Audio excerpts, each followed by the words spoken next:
We got a lot going on with this idea of trust going on with 50 Cent. Oh, what are you doing now? 50 Cent is arguing with everybody, and y'all better leave 50 alone. Hold on, and that's the wrong person to argue with. He took like 7 shots. Didn't That's he? all I'm saying. So I look up and I see that the BMF was canceled. Now people are weighing in because now Lil Meech may be on the internet asking for people to use him for Lil Meech because he fell victim. What happened to Big Meech? What I want to ask you today is when you look at the situation, I don't know if you've been following the situation with 50 Cent, BMF, Lil Meech. What it's starting to escalate into is people saying that 50 should not be or expecting loyalty.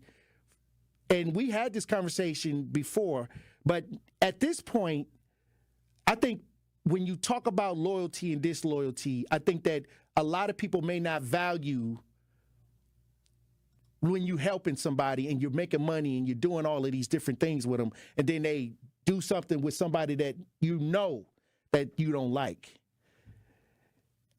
I'm starting to see that in the comments and the way people responding, they don't care. It's not about loyalty or disloyalty.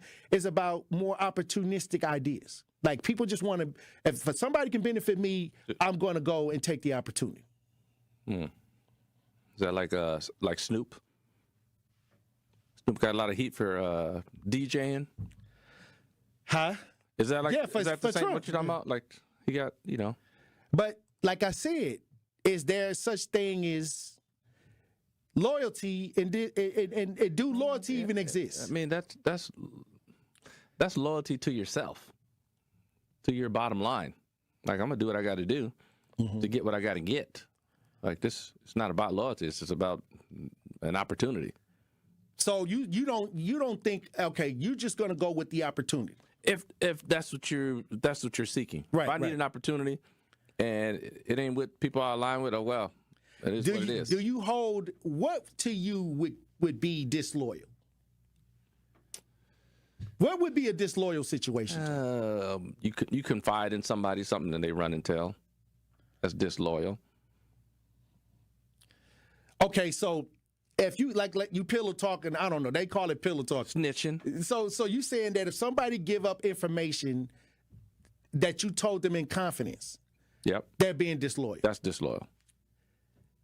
That's just one. Okay, that's one. So one. So if you made somebody $5 million when they didn't have anything, put money in their pocket, raised their, did something for their son, and this person gets out and sees an opportunity with somebody that's opposite of what you're doing, that is a known idea, would that be disloyal? I mean, I'm just trying to get it to where I'm trying to understand why the masses don't understand why disloyalty is such a big thing with people that help others. So you're saying like, all right, so 50 helped me. Right. Right. Now 50's beefing with, who was he beefing with again? Rick Ross. Yeah. Oh, Ross and who else though? Somebody else. Ja Rule, everybody. Okay. So let's say 50 helped me. He's beefing with Rick Ross. Rick Ross come to me like, hey, I want to do this thing. Like, what? I'm supposed to say no because you beefing with 50? That's what I'm asking you. But did 50 put the money in your pocket? Did he put millions of dollars in your pocket? Rick Ross is about to put money in my pocket too, though.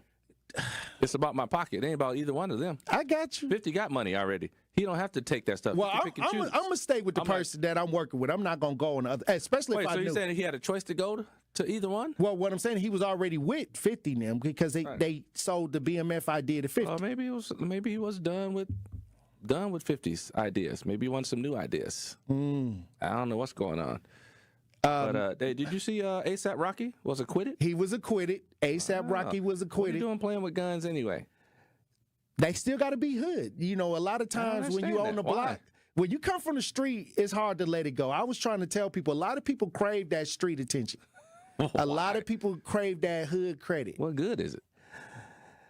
To me, the streets don't love nobody. Right. But what I'm saying is a lot of people, they want to be accepted by the street culture, that gang culture, that thug culture.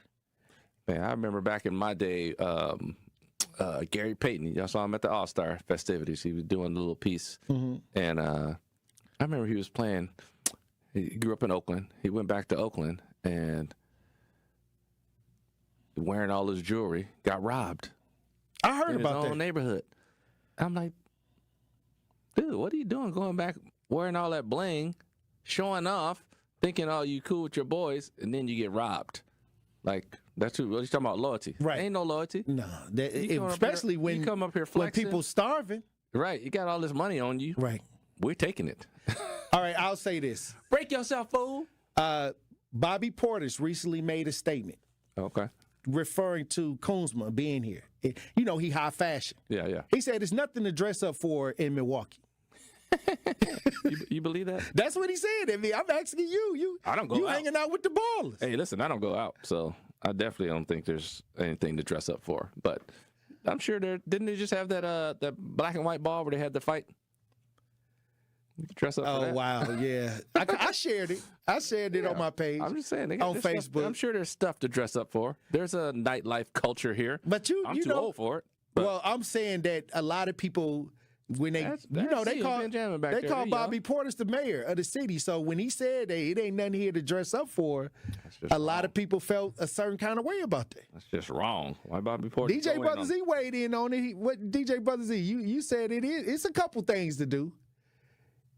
I mean, yeah, if you're like going out, but yeah, no, there's no reason to get dressed up. He said no reason. Man, It says sweaters, t-shirts, comfy clothes. not none of this Sweats. Don't try to get on the cover of Vogue here. Or Essence. There's a lot of brothers I see dressing up, going to things here. Yeah, like I say, I'm not in that nightlife, so I don't know. I don't know what's going on. Matthew Young says he saw Bobby Portis on the east side in a Maybach a year ago. Matthew Young also goes to say the thing with 50 and Meech stuff is that people act like 50 don't make money in the situation. It's a business thing. It would be like my boss saying, I can't hang out with this person because they X, Y, Because Z. they don't like them. Yeah. Yeah. That's what I said, though. Like, 50, why you worry about who you don't control me just because we did business together. I can do business with other people. It's business. I can see that concept. Right. But I think I can see where 50 said he took his son when they didn't even know what they was going to do. Everything was ruined.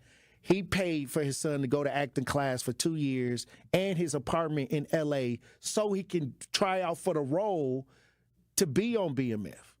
You know what I mean? So, I don't know. I like I said, like, I don't know. I'm not one of those. I've seen that with girls before. Like, they... You bought him the purse. No, not with me. I'm saying girls between themselves, like a group of friends. Like one friend brings in a new friend to the friend group, and now the new friend starts hanging out with the friends, and is not always inviting the original friend that brought him into the group. It's like, so what? You brought her into the group to be friends with your other friends. Right. Now you're mad when she is friends with the other friends? I don't even understand that. Like, that's what I'm saying. Like, why the ownership of people? Like, I don't know. I don't get that part. You think that people think that they own their friends? I think people think that they own people in general. I Okay. think they got some kind of. As a matter of fact, I was watching a show. It was in Germany, set in Germany, and they was asking this guy. It was funny because they had a polyamorous situation going on. The guy had 2 wives. Okay. Right. That's common among people that believe and he was asked, different beliefs. And they were asking him, like, oh, you don't mind if your wife says, oh, maybe I want to go to dinner with a guy from work that I like. Oh, and he goes, no. He goes, what? Then the guy asked him, he says, what if she ends up liking him and then leaves you for him? And he goes, I don't own her. Like, if she likes somebody, how am I supposed to say no? You can't do that. Right. I don't own the person. Like, that's what I'm saying. Like, that whole ownership thing. Like, that's what I was telling crazy. people when it comes to relationships. I think that at that point, once you say, yeah, you're in this relationship, they try to take a little ownership of you, a little piece of ownership of you. People still have feelings. People have whatever. Like, you don't own me. Hey, you got to be careful. Like, you ain't gonna do that and come back. But I'm not gonna be mad if, like, okay, you love somebody else more than you love me. It is what it is. What are you gonna do? Yeah, and that's people got a problem with letting go too. Right. You got to let it go. Right. It might hurt, but I mean, it is what it is. Like you say, like he said, I do not own her. I agree. Yeah. Hey, look, when we come back, we'll have more Pop Culture Report with Marquette Hall of Famer Tony Smith.